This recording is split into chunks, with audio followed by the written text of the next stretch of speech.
I was born in The Hague, the Netherlands, on September 11th, 1921, to wonderful parents Adrian Versteeg and Frederica Hag Versteeg. I was only 18 when I got involved with the Dutch resistance when Hitler invaded Rotterdam. I knew I must do my part to stop Hitler and help my country. Right then, I said, I am going to fight you, Hitler, any way I can.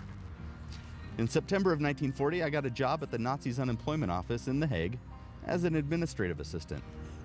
That was a position to work against the Nazis. Doctors would check to see if people were in poor health, or if they had more than 3 children, they could stay home in Holland. The others were forced to go to Germany and fight with the Nazis. I learned the medical codes from the doctors. I learned to forge signatures. I began falsifying documents. Out of 100 examinations, 80 people would be fit to go to Germany. I changed the documents so only 10 would go.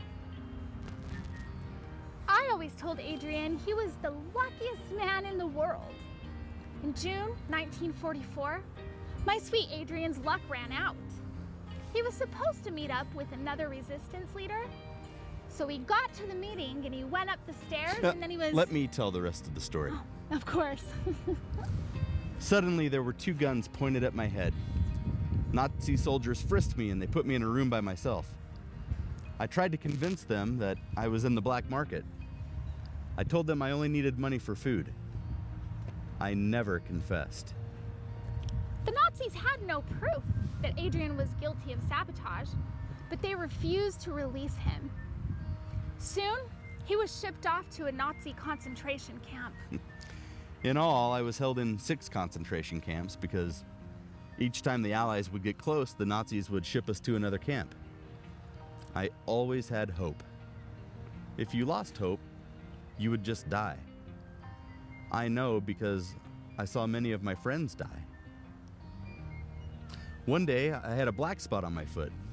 Another prisoner, who was a doctor, told me that it was gangrene. The other prisoners held me down while the doctor operated on me with a penknife. He suffered so much at the concentration camp. He once got a brutal lashing with a 1-inch rod for sneaking extra food. In 1 year, he contracted and survived diphtheria, neuritis, dysentery, gangrene, pleurisy, and scabies. His 5-foot, 10-inch frame dropped from 185 pounds to 102. The trauma was so profound, he never spoke of it, not even to me. The final camp I was in was Sandbostel. I remember laying on the ground, about half dead, when I heard loud noises from the window. I couldn't walk because I was too weak, so I crawled like a snake to the window. There were bodies everywhere, but that was nothing new.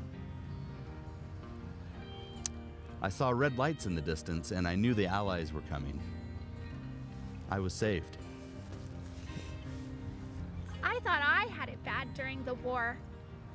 I was in London and carried a gas mask around with me at all times. My siblings and I, we were shuttled off to 10 different foster homes in England and Wales. We were all split up, which was against my parents' wishes. Our host families, they treated us as servants. I wanted to go home so badly. 3.5 years later, we were able to go back to London, where I was reunited with my family. Life wasn't the same back home after the war, after the camps. In 1947, I applied for immigration. I came to Salt Lake City with my mother and 2 brothers. I left my life behind me and I never talked about the war again. In September of 1952, I had a chance encounter in San Remo on the Italian Riviera in a cafe when I met Gwen West. It was love at first sight.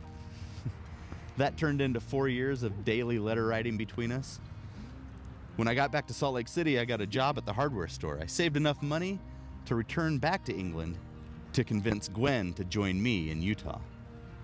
He did a good job of convincing me. I moved to Utah.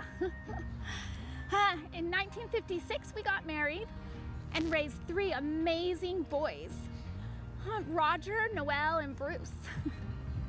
In 1982, Adrian was contacted from the Netherlands. He was to receive a Medal of Honor, the Resistance Cross in Washington, D.C. by Prince Bernard. This medal was specially created for the resistance fighters by Princess Beatrix when she ascended to the Dutch throne in 1980. That was when he first talked about his experience. I was shocked. Like I said, I never really talked about my experience before. It was nice to finally share that part of my life with my family, to share that part with the ones I love the most. I guess Gwen was right. I am the luckiest man.